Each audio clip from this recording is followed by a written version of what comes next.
Recording in progress. All right. Is everybody ready already? Yep. Hell yes. Let's do it. Hell yeah. Let's hit it. Hello, and welcome to our humble little podcast. This is Atlantis After Dark, the greatest place in all of cyberspace. You know the reason that Scotsmen wear kilts? Because a sheep can hear a zipper from 100 meters away. I'll tell you what, I'm ready to go already. You guys are too, so let's not waste too much more time. Let's get right into it and meet today's All-Stars. First up, he's the Sorcerer Supreme of cyberspace. He had sex with his wife for 3 hours last night. They did some role-playing. He played the doctor, and she played the patient who was in the waiting room for 2 hours and 58 minutes. It's Retmus. What's happening, Big Kahuna? Not much. Hey, it doesn't matter the time. It's the effectiveness. That's right. Oh my god. That's right. That killed me. You're not. Players are always looking for the quickest matches, aren't we? Yeah. Oh, that's good. Well, welcome to the show this week, pal. Thank you. All right. Up next, he's the gangster of ganja. He gave the postman quite a shock yesterday. He went to the door without any clothes on. Now, it was nothing the mailman hadn't seen before, but what really surprised him was that he knew where he lived. It's Sekju. Welcome, sir. How do you know that I walk around naked all the time in my house, AB? Well, I have little birds that tell me these things. Little birds. Shit's getting all Game of Thrones style up on this show That's now. right. Birds. Fuck me. Birds. But I'm happy to be here. Thanks for having me. Good. All right. Everybody knows this next All-Star. He's a well-known pervert. The other day, he flashed an old lady at the supermarket. She gasped and said, "Oh my God, thank you. I almost forgot the cocktail weenies." It's Tutitron. Welcome to the show, pal. I was about to say, I'm a grower, not a shower. You know, she's not seeing much. But Shrinkage. she saw everything too. I'm a well-groomed individual. Very good. You were in the bathtub first, right? You were in the bath for a long time? Okay. Exactly. All 2 hours and 58 minutes, Redness was taking care of me. Oh, boy. Oh, well, welcome. Glad to have you today, pal. Last but not least, from the hidden isle of Themyscira, the other day her boyfriend walked into a bar and ordered a beer.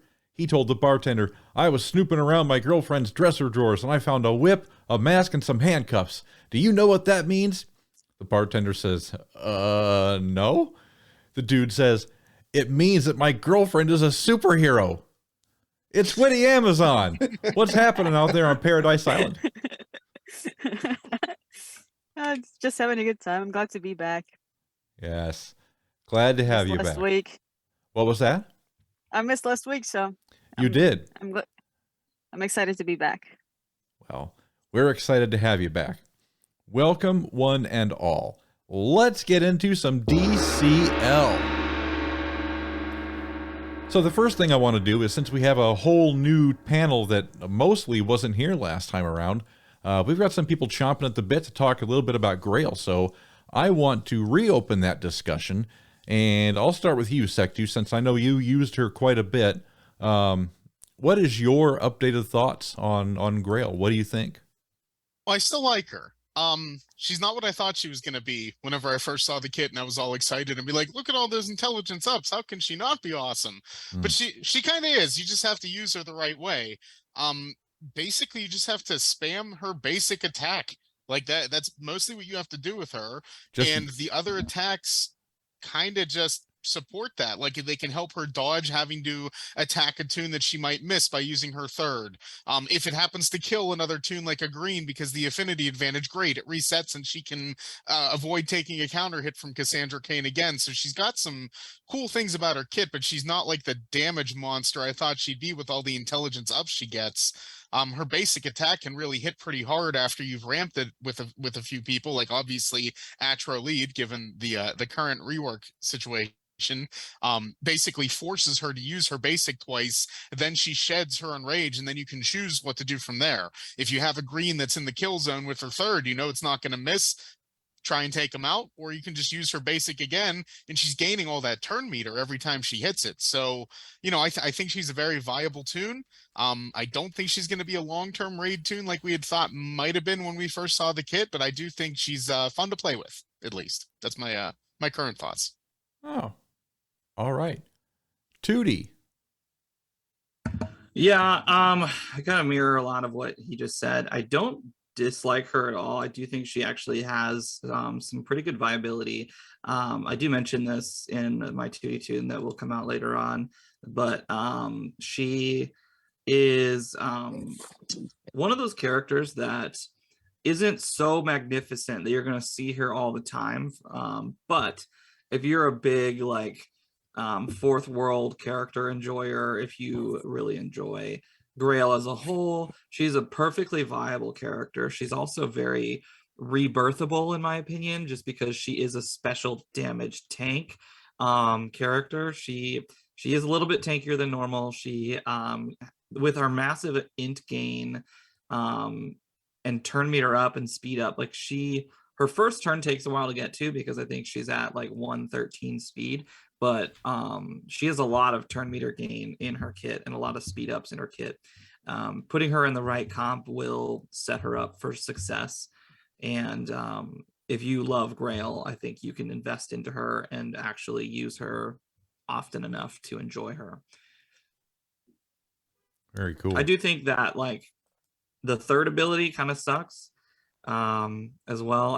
I do use her too quite a bit. If you don't want to attack somebody, that's a really good setup move where you buff up and you also are removing buffs from the enemy team, but it's no damage ability, so it gives you kind of leeway to play around a little bit and kind of figure out exactly what foot you should lead with.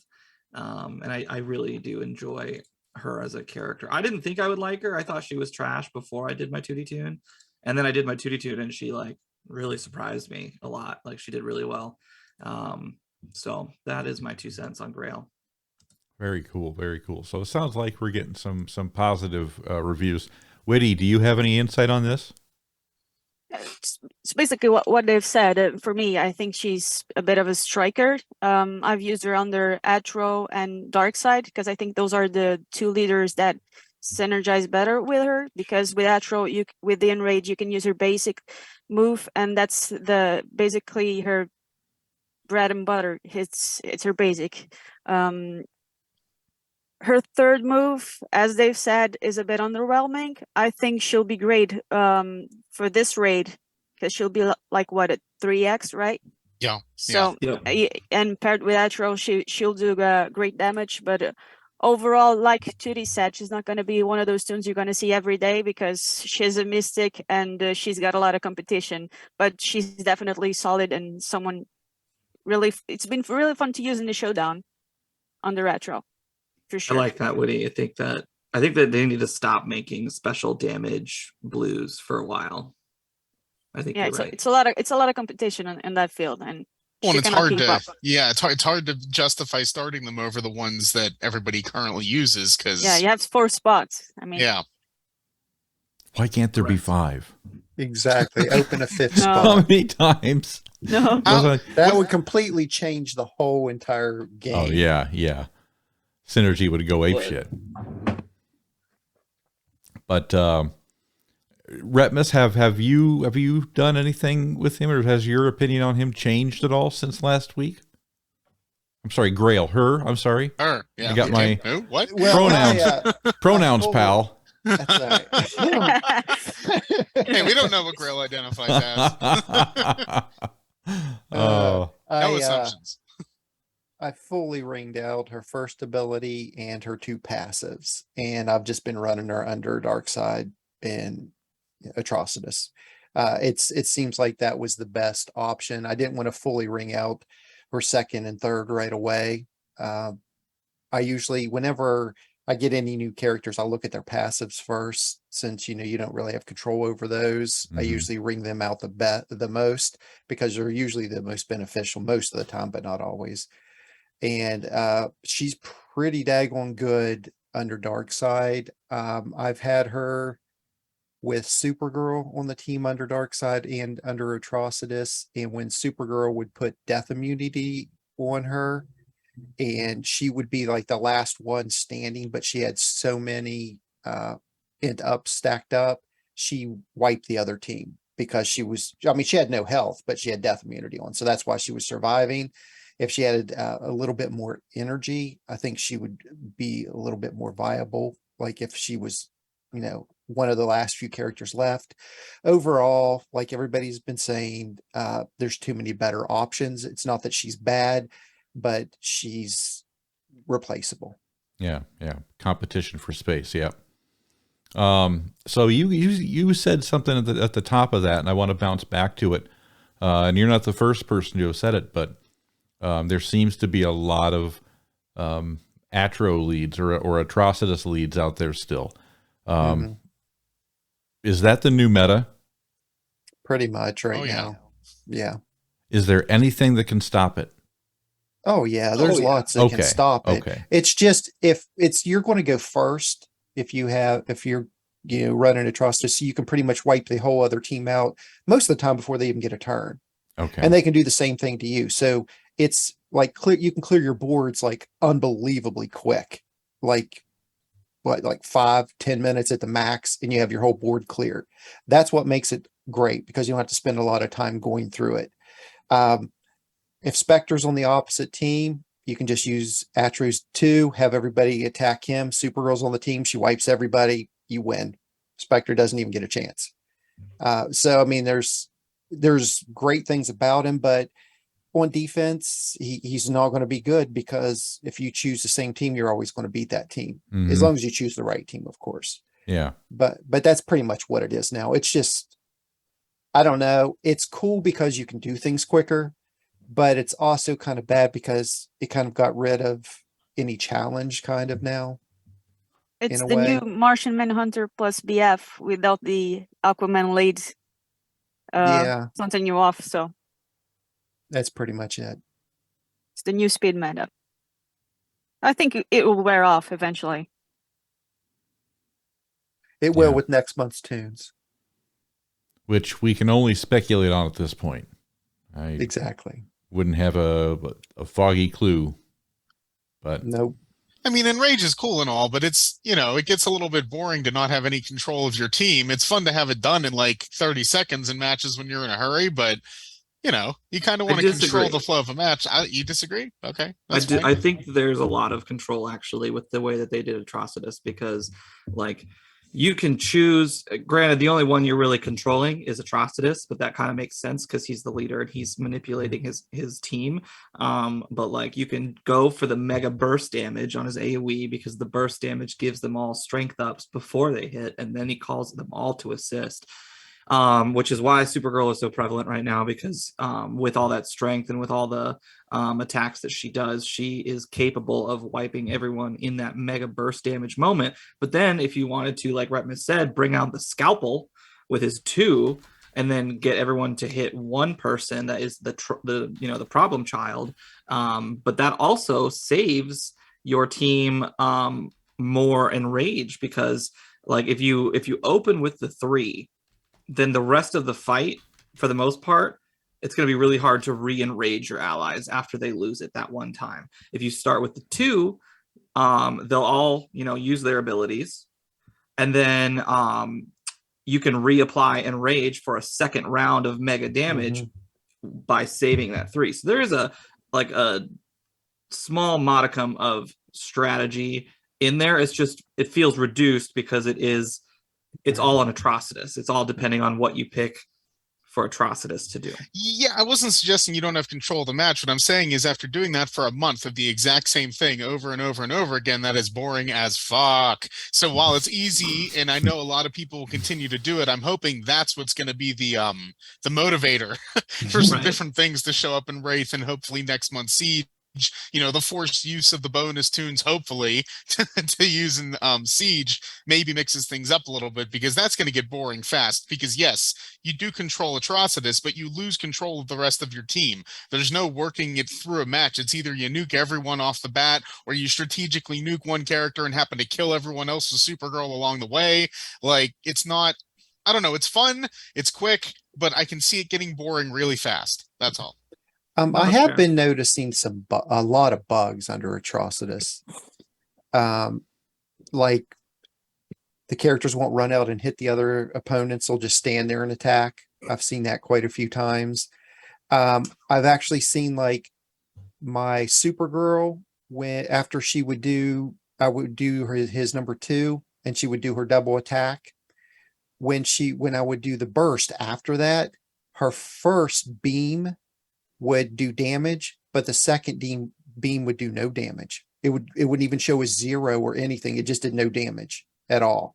I've seen weird glitches like that. I mean, there's a bunch of different glitches. Oh yeah, I've had Zod and Cyborg both miss when they're enraged. It doesn't happen all the time, Yes, but when I've had it Atro's the happen. lead, I've brought them because they can't miss to make sure that they wipe out these people whenever they're enraged. And I've had Zod miss, and I'm like, how the fuck did that happen? And then I had it happen with Cyborg, and I'm like, no, wait a second, what's going on here? And it has happened multiple times, but it's unpredictable. It doesn't like nothing specific triggers it. It just sometimes randomly happens.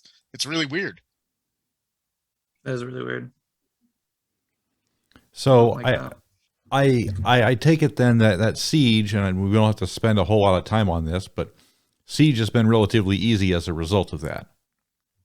I mean, I would say so. Anybody disagree? Actually have not touched Siege much at all this Yeah. month. Like I'm still well below 300 trophies, and it's like 5 days in at this point. Like I should be a lot higher, and I'm not. Oh wow. Yeah, I'm like 250 something. I just go in there, click it, hit the auto, and leave. Wow. That's what I've been doing. down- You're pulling an AB. I'm down around 125. But like I'll tell you what, the biggest pain in the ass so far in Siege for me at least is every once in a while on this board I keep running into this goddamn Enchantress lead team with like Yes. Enchantress, Trigon, Grail, and I think Cersei. And that's like they're running the 2 bonus tunes, but it's such a pain in the ass because she always gets that goddamn damage immunity, and it like Oh, forces yeah. you to go fully non-bonus. Like you can't, none of the bonus tunes to me work against that unless you can get your Cersei to go first, and then Trigon fucks your shit up because Trigon under AI is like God. So Truth. yeah, well he is, I guess, God of Evil and such, so that makes sense. Well, I'm God actually of quite whatever. happy about the way that happened. The way that Trigon was suspected to be the next mega monster character that nobody wants to deal with, and then literally got slam dunked by Atrocitus the next month. And I thought that was really nice. I was like, okay, worries have been mitigated. I'm no longer stressed about this character anymore. So I was pretty happy about that. It's cool. It's not like how it used to be when they'll bring out a character and it takes 3 months before you get a viable counter. As long as they keep bringing out somebody that lets us be able to counter someone and not make someone like unbelievable, and that's what really gets people really frustrated in the game. And as long as they keeps giving us options, I think it's running pretty smooth. I think if we didn't have Atrocitus, then all we would be hearing is bitching about, Trigon. That's true. Yeah, Trigon and Spectre. my issues with the Atro-led teams, again, I agree for the reasons you guys just mentioned. It's great to counter Trigon. I just, again, think that it gets a little boring when he's the only one that you can control. And he's still a great counter, and he is beatable, by the way. Like, you don't have to bring Atro versus Atro. Like, it is beatable by using a combination of, like, Cheetah and Brainiac, or Martian Manhunter, Brainiac, Black Flash, or something like that, so you can get ahead of them. But a lot of teams out there are Atro, Supergirl, Brainiac, Spectre. So I know I'm seeing that one on my boards a lot as well. So it's just That's what I'm it's using back every to day. being a speed race. It's like it's like what you said, Woody. It's a speed race again, just like it was with Yeah. Martian Manhunter, Black Flash. Who's going to go first so you can reset the turn meter and take over the match? I've Well- seen some mega teams though where they countered that speed with just raw tankiness. Like Vincent Young, the guy with the most RB5s in the game, as far as I'm aware, has like an RB5 Aquaman, Alan Scott, Trigon, and one other character. I can't remember, maybe like Stargirl or something. I don't know, but it was a fuck ton of shield. It was a fuck ton of crit immunity and countering Black Flash at the same time, it's really difficult to beat that team because it's just so tanky and it whittles you down over time. But it does exist. So like the speed meta is also counterable, and I'm actually really happy that we have a red that is now at that same speed level as Martian, Manhunter, and Cheetah. Because it does kind of even the playing field a little bit as far as that goes. You don't have to just see Martian all the time. I don't really see Cheetah that often just because she's a little bit too squishy, but I think it raised the bar in a way that doesn't feel mega overpowered. I think it's just popular right now. And like you said, like next month. Yeah, and he's a bonus too, and everyone's gonna use him. I'm using him, so. Yeah, me too. I might bitch about him, but I'm using him absolutely. We kind of like briefly touched on it a minute ago with Enchantress lead. Zuzu sent me a team to try out like earlier. I don't know. It's probably been maybe about a week now, but it was Enchantress, Supergirl, Trigon, and Dr. Poison. I think I've lost one time to an Atrocitus team. It's got about a 99% win rate against all Atrocitus teams. It doesn't matter what their lineup is, because Dr. Poison pretty much nukes them. Trigon's sitting there behind the damage immunity, just stacking up and just sitting there laughing as they pop off. And then of course Supergirl's making them all weak, and Enchantress keeps popping up damage immunity. It's a very vicious team. Oh, and she'd be transferring all the debuffs back too. She'd be sending all those debuffs back to them. So when their Supergirl is hitting you and pounding you with that, chance downs or damage downs, whatever the fuck she drops on you, you'd be sending all those back too. Both with Trigon and with Enchantress. Yep. Ouch. It's an unbelievable team. If you guys get a chance, try it. Enchantress, Supergirl, Trigon, Dr. Poison. Well, there you go. We're breaking news here on Double AD. Well, it was Zuzu78 that sent it to me, so props out to him. Right. No I think deep doubt. down, I'm just sour grapes with Atro and with Black Canary, because both of them got reworks that stole pieces that I wanted for World's Greatest Detective to make him S tier. God damn it. Like his World's Greatest Detective. All you needed was use detective work on turn 0, and he would be just as good as a red leader, and he would also have had the true sight to the whole team, like Black Canary. So I was like, damn it, they stole the two awesome things that I wanted him to have. So who knows? I've won an S tier Batman. God damn it! That's all I'm saying. Well, that would be nice. By the way, I was going to ask Tootie. Never gonna happen. You can bribe the owls, and they can make him S tier for a month. Don't they all secretly hate Batman? They are the Court of Owls, right? Well, no. Everyone has a price. No. There's people in every corner of DC Legends that want an S tier Batman. I understand. I see the desire. I just don't think that it'll ever happen unless, because they just reworked TDK. They reworked Bat CC before that. I mean, Beyond is maybe detective. Well, they gave a power boost or a stat boost, not a stat boost, but like, oh yeah, a stat boost to Batman Beyond, didn't they? Yeah, they did give him a stat boost. Right. Okay. And World's Greatest Detective is probably somewhere back in the lineup for rework list. I don't know that for sure, but if his rework was old enough at this point and also disappointing enough that it's possible that he's on the list again. But don't get your hopes up. I don't think S tier Batman will probably ever happen, especially with that fucking Halloween skin. God. That's gonna make it up into a big meme. Essentially, everyone's gonna use the purple and orange skin, and I absolutely would too, because Biff hates it. He hates that skin. I'd put that one in a heartbeat and use it all the time. Right. Oh, absolutely. Yeah, I would kill for the Zod camel toe skin. I love it. that one is even worse. I would kill for the Batman Beyond to be the S tier Batman. I think that would be super cool. He's one of my favorite Batmans, or even Jace. One day would be a great Batman. I'd like to see Jace because he's really underplayed, but so is Beyond. It's just because their kits are not that great right now. I think Jace is the coolest looking Batman, Like I would his agree. legendary Yeah. suit is fucking gorgeous, and Yeah. his animations fucking gorgeous. It's just his kit is not like up to par. Mm-hmm. Yeah, Sadly. definitely. By the way, I was going to ask you, Tootie, how much does a fuck ton weigh? Is it it's like Probably more like than a 8 fluid ton? ounces. A ton. It weighs a ton. Yeah. No, but it's a fuck ton. No, It's a still a fuck ton. ton. It's still a ton. So how is a fuck ton It's a different ton than a of ton? fucks. It doesn't Oh, it's a matter. ton of is a fuck. Yeah, ton. the That's fuck like- is what that's- it is that it's measuring. The ton Yeah. is the weight. So the fuck is the measurement?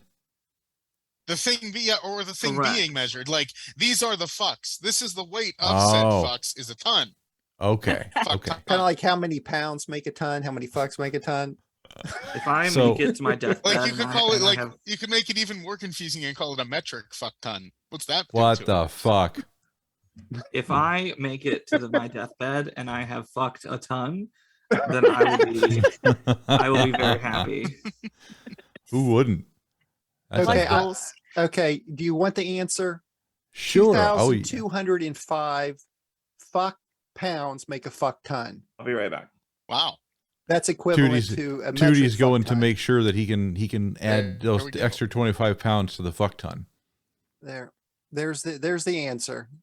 We've There got you it, go. so everybody knows. All right. Well, don't let it be said that we don't break news here on Double AD. Metric fuck ton. A metric fuck ton weighs 2,025 pounds. That's insane. 2,205. Oh, I'm sorry, 2,205. Don't let me fool you, I kid. posted it in channel. I posted in channel for Okay. you. Okay. We also thank break you. this information on AAD. That's right. That's right. You'll learn something today. But you know, Metric we do fuck have the ton. imperial fuck ton as well, which is just Ooh. an even 2,000. An Okay. imperial fuck So- ton. Why would an Yeah. imperial fuck ton be an even Just- 2,000? Just because, like, you know, we have Because the of imperial metric. measurements Yeah. are different. Yeah, All right. it's Just like a inches and fuck millimeters kilogram would and- be different from a fuck Inches pound. and millimeters. Are you talking to me A about your fuck sex kilogram life? is different than a fuck pound. Think of it that way. A fuck pound. Oh my god. Oh no. Biff, you missed a know, hell of fuck a gram, show fuck today. ounce, what I don't know. What do you, Yeah. you break it all the way down? Ah, my god. All right. Well, I'm convinced the what is it? Imperial fuck ton weighs 2,000 Is pounds. 2,000 even? Are we Two- still on this? 2K even. Yes. Yeah, Well- but we figured out that an imperial fuck ton is 2,000 even, Tootie. Oh wow, Yeah. Yeah. I So like that. yeah. Fits my And see, dynamic. and it's in a metric fuck ton is roughly equivalent to 25 shitloads. Oh. 25. That's like it looks like when you go to the laundromat and it's like this one takes 8 loads, this one takes 10 loads, it's 25. 25 Oh, shitloads. man. I can't I only tell if take a this is couple one of loads. those bits. I can't tell if this is like a bit where Biff would be like, I can hear people tuning out, or like he loves this. I don't She know. was here. I don't know. Oh, Find out later. find out later, right? So yeah, let's quit clowning around and get back to the juice or the meat, I suppose, of the show. Let's talk a little bit about the 6th anniversary event. The first question I have is, what did you guys see? Starro, was he a character? Was he the final boss, or did you not see No. him? No. Oh, okay. Well, that's You see the starfish. That's about it. Yeah. right. Okay. Well, What I was saying earlier, I wish this was like all month long was like a prelude to raids, which would be Starro as the boss. Yeah. That would kick ass. Yeah. That would Yeah. really kick ass. yeah, that would kick ass. What Yeah, I'm just slap that assuming is starfish. Oops, sorry. what I'm assuming is that this is the prelude, but that it's For not story going to mode. be.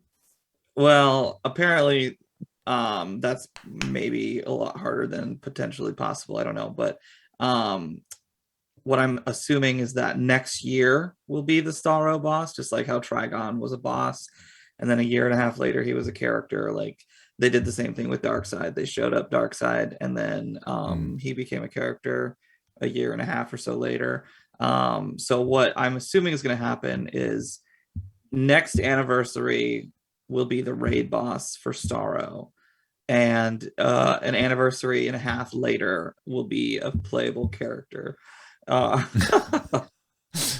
So That's 2.5 years from timeline. now, you might be able to play as Sorrow. That's a timeline. 2.5 years from now. Is the game still going to be around 2.5 years from now? Longevity thing. It's a marketing ploy. Tease. Right. It's a tease. It's a bold Yeah, more you strategy. want, Let's see if it starfish. pays off. I hope so. Oh my God. Well, good. And so I just want to go into, how was the Starro event or the 6-year anniversary event? Were the rewards pretty good? Yeah, I thought the rewards were okay. I mean, we got some stuff that everybody has that you don't need, like red rings and things like that. But otherwise, Red I mean, they rings. gave you a nice mix of different shards. Like they gave you different character shards for the normal versus the legendary event. So I thought that was neat. There were some rebirth tokens in there, some blue rings. I thought the rewards were fairly good. I didn't have any issue with them. Nice. Did you guys get a lot of like purple gems? Those were always my pain in the ass, trying to farm purple gems. Did you guys get a lot of purple gems this go around? Yeah, I think so, actually, because last time I checked, I thought I was like below 50,000, and then I just checked this morning and I was at 90,000, and I hadn't farmed any Lord of the Unliving today, so I don't know exactly how much it was, and maybe I farmed a little bit without realizing it, but I feel like I got some from it. I kind of zoomed through the event. There was at least one stage that had 20,000. I know that for sure because I saw it and I was like, "Whoa, that's generous." Because normally it's like 10,000 is the max stage. Yeah. So I was like, "Whoa, nice." So there was a couple times where I saw the reward screen and I was like, "Oh, nice." So yeah, I thought this was a good anniversary event. I thought they did and a good also job. they were very beginner friendly because they had the legendary mode and the regular mode, and they also gave you an energy starter pack so that you can go through all the nodes.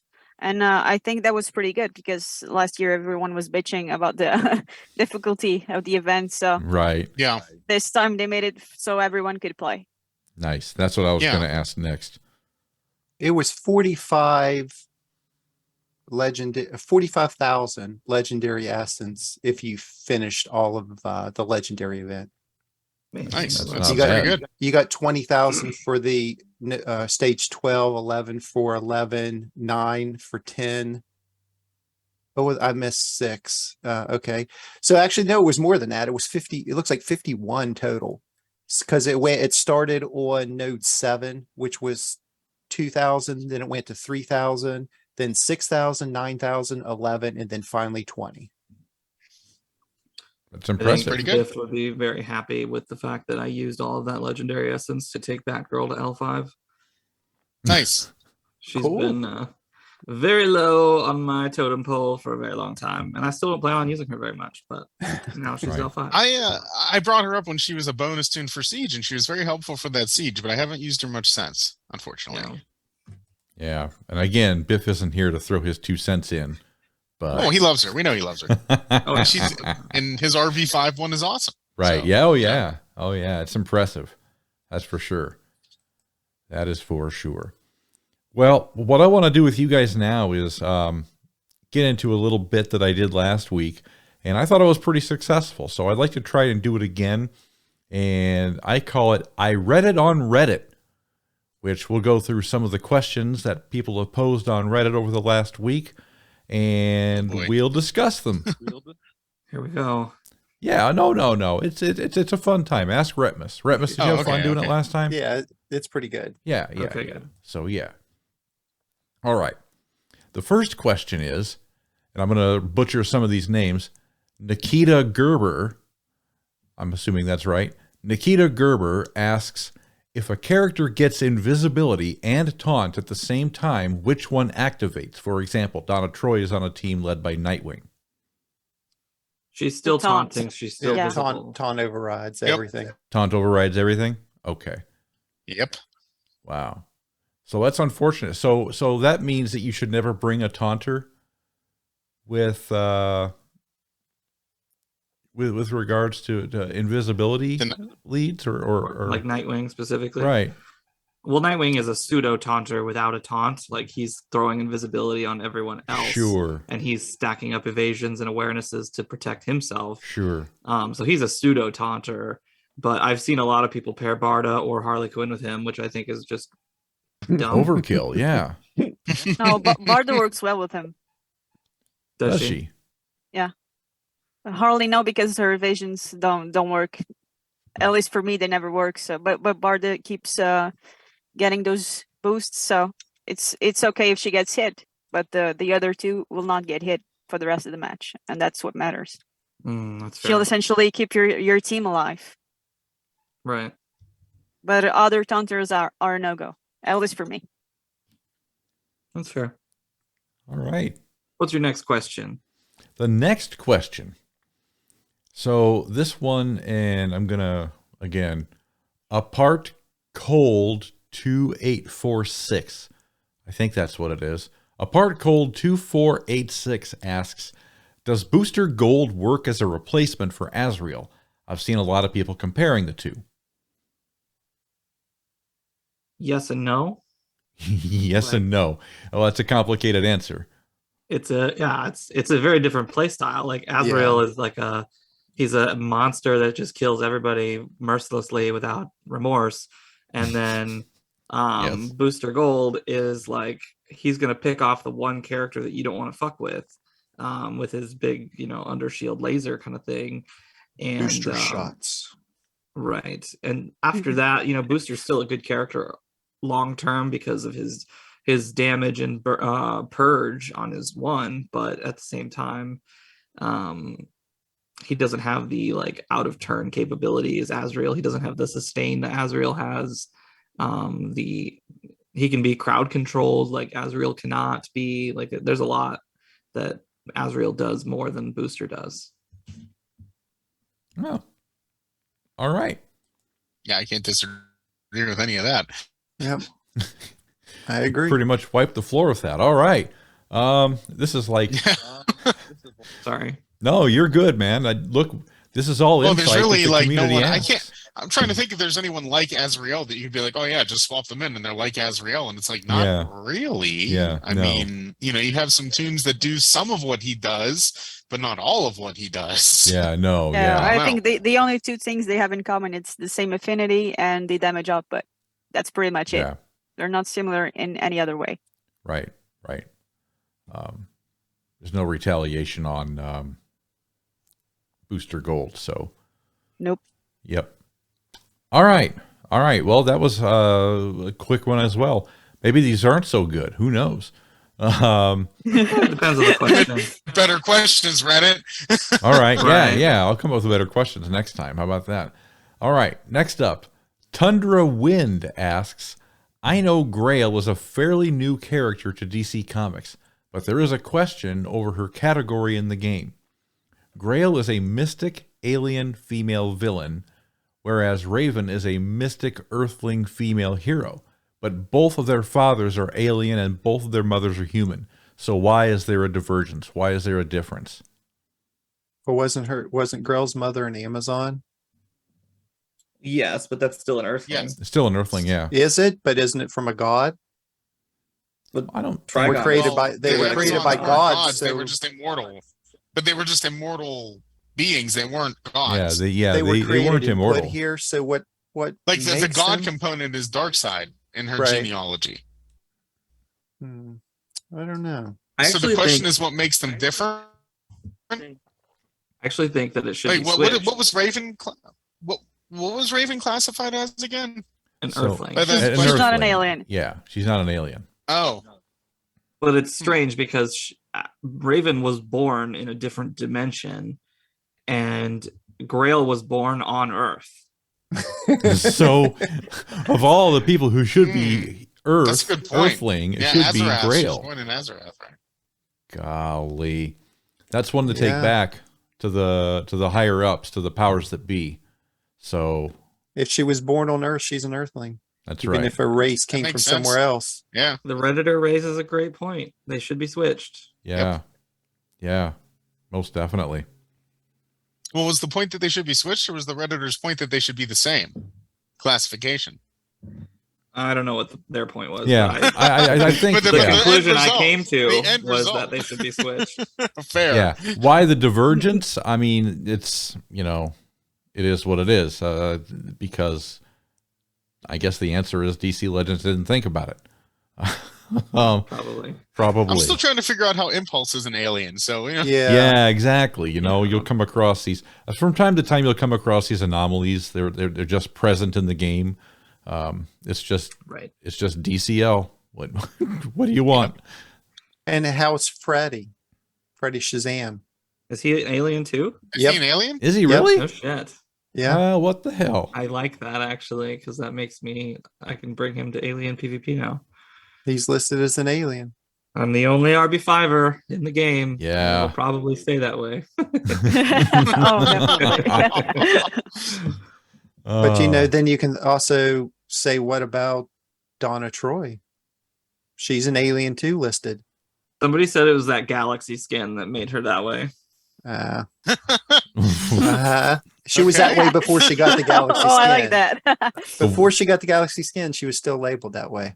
I think they gave her the galaxy skin to justify it. right. It's a wardrobe choice. All right. That was a little better. Let's see about that this. was a good question. I like That was a good one. question. Yeah, it was.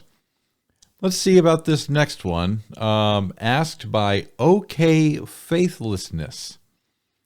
So I had this problem before, and it's a screen resolution error where the screen looks kind of wonky and out of whack, and it went away. Now it keeps flaring up and going like a herpes flare up. I've deleted it and reinstalled it multiple times to no effect. Anyone else having this issue? Any word on a fix? Well, you have to know what phone, tablet, operating system. I mean, it's a Unity-based game, so their resolution is not going to be perfect on every device. Right. So, and I think I know where this Redditor is coming from, and if I open the app, if I open the game right now with my phone in, Yeah, you got to portrait turn off the mode. rotation. Oh, is that what you have to do? Yeah, turn the rotation off, open the game, and it'll be fine. Okay. Well, there you go. That could be a potential fix for a lot of folks having that issue. Because out there. what happens is it tries to shrink all of the GUIs, Right. and then tries to shrink the width of the 3D viewport to horizontal view instead of vertical, or vice versa, and that's what totally trashes it out, because it gets it upon loading. When the game loads in, it scans the phone and says, what dimensions are my screen? How do I set the game up? And it goes off that initial scan at the beginning. So if you have it, in portrait mode, or that's up Right. and down, right? Portrait, Yeah. Well, portrait is up and Yeah, down. Yeah. Up and down. Yep. up and down. Landscape is side to side. Right. So if it's in portrait mode, it's going to have those values flipped.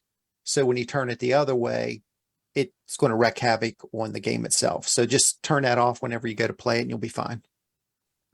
Where do people turn that off on? Is that in the game itself? It should be the phone setting. Okay. So is that a setting that, I'm assuming it's an iOS thing where I don't know exactly, but it's probably just about, I don't know. It's something in the rotation, right. like auto rotation or something like that. Right. Well, that is unfortunate. Is That very happened in unfortunate. Android at one time as well. Did it? Was there ever a Yeah. fix for that? Did the I think they must have fixed it somehow. right? Okay. I think it's when they updated to the newer version of Unity, when they said that they were going on that hiatus to do all the updates. And then they came back and there was graphical glitches, Oh, Superboy's heat vision went everywhere. And the moon has black stuff on it and things like that. Yeah. It's because the shaders aren't 100% compatible with the newer version of Unity from Yeah. what they created last time. Ultraman looks like a melted Superman doll. Sad. Yeah. Well, there you go. Hopefully that lends a little bit of light, or sheds a little bit of light on some of those screen resolution errors. And that's it. Those are all the questions that I picked up out of Reddit today. So we've reached the end of Reddit. Who knew that was a thing? Yeah, is The that end of thing? Reddit. What? Come on. That would be something, right? Yeah, you have reached Momentous. you have reached the end of the internet. My God. My eyeballs would have fallen out. All right. So, is there anything else you guys want to talk about DCL wise? Or should we take it around the horn? Let's take it around the horn. Oh, all right. Let's take it around the horn. So, let's get the last word, and we'll start with Retmus. What do you got to say, pal? Just happy to be here. Happy to get the point of views of everybody. And as you can see, we all have differences of opinions and we agree on different things. And that's what makes it great. Because you might be, I don't know, kind of like moving forward in life with blinders on, and you always think your way's the best way because nobody ever wants to be wrong. They always want to be right. I mean, who sets out in the day says, I want to be wrong today? I mean, nobody ever feels like that, right? But sometimes, just communicating with other people, getting other people's perspectives, point of views, makes your thought process change a little bit. And it kind of can open you up and you're like, I didn't think about it that way. Maybe that is better. And it's not that you were wrong, but there might be a better way to do it.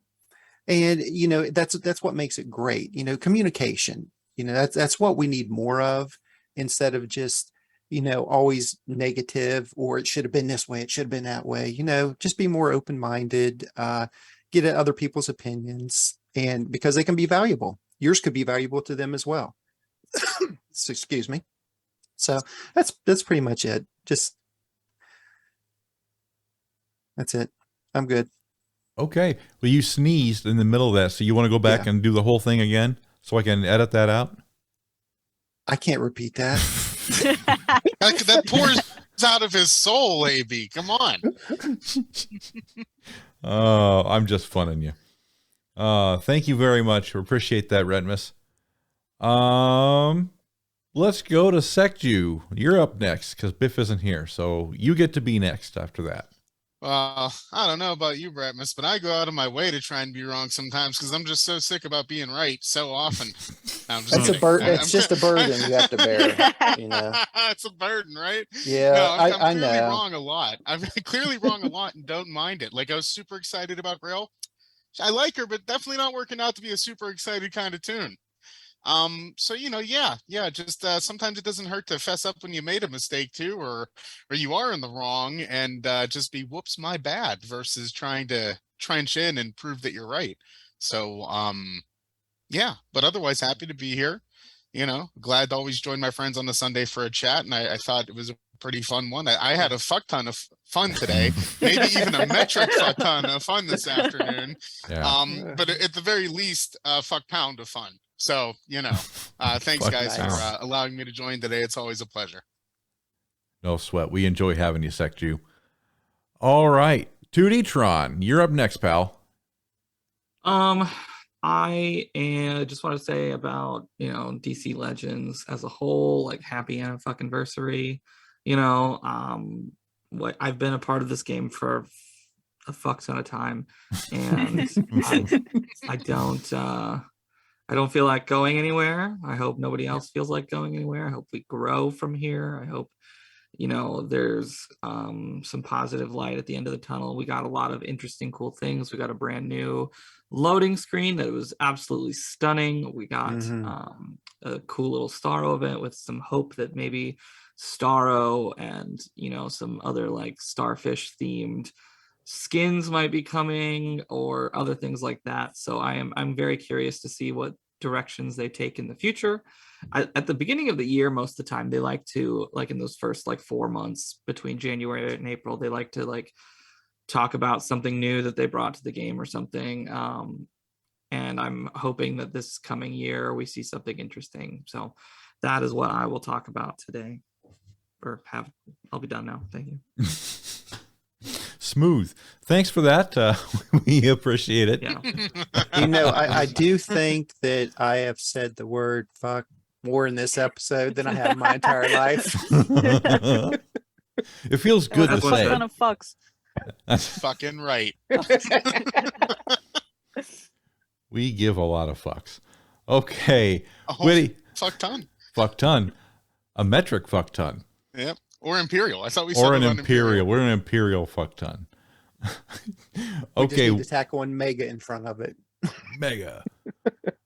All right, Witty, give us your mega fuck ton last word. I just wanted to wish a happy anniversary to DCL, and hopefully they can stick around for a fuck ton more years, so we can keep doing this every weekend and just having a laugh with one another. And that's pretty much it. And also, I'm down for those Starro skins, so bring it on, Tootie. Dig it. Dog diggity darn. Well, thank you guys so much for being on today. We appreciate it. And we want to thank all of you for taking the time to be with us today. Get on our website, atlantisafterdark.com. Grab some cool swag from the merch store, get on Discord, talk directly with us, and hit that subscribe button because you know you want to. For Witty, for Retmus, for Secju and Tootitron, we'll see you all right here next time for another episode of Double AD. So long, everybody.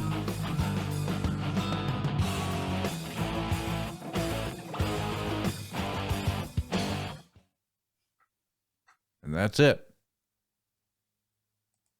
That's all she wrote. Good deal. Yeah. Recording stopped. That one was challenging for me. I am so